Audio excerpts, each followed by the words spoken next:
క్షమించని హృదయము అపవాదికి తెరవబడిన పెద్ద తలుపు. వెల్కమ్, పెద్ద door. The biggest door that the enemy can have in your life is unforgiveness. Remember this, mark this. The biggest door that the enemy can have is unforgiveness. ఈరోజు విశ్వాసం అంటారు I forgive, కానీ మళ్ళీ రానే ఆ రోజు unforgiveness. Don't talk about wounds. Forgiveness. When you forgive, God will heal you. నీవు క్షమించకుండా దేవుడు నిన్ను స్వస్థపరచాలి, బాగు చేయాలంటే impossible. Right it down. Impossible. నువ్వు ఎప్పుడైతే క్షమిస్తావో అప్పుడు నీకు స్వస్థత, అప్పుడు నీ జీవితం బాగు చేయబడుతుంది.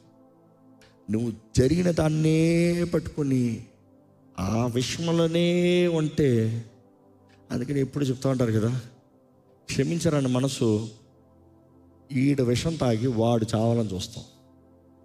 వాడు ఎప్పటికైనా చేస్తాడా? విషం తాగింది ఎవరు? నువ్వు చేస్తావు. ఈరోజు చాలామంది గ్రహిస్తలే.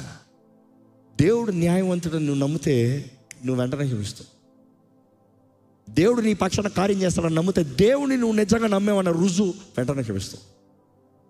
దేవుడు ఆజ్ఞలు నువ్వు గైకుంటున్నావంటే, దేవుడిని ప్రేమిస్తున్నావు అనే దానికి రుజువు ఏంటంటే నువ్వు వెంటనే క్షమిస్తావు.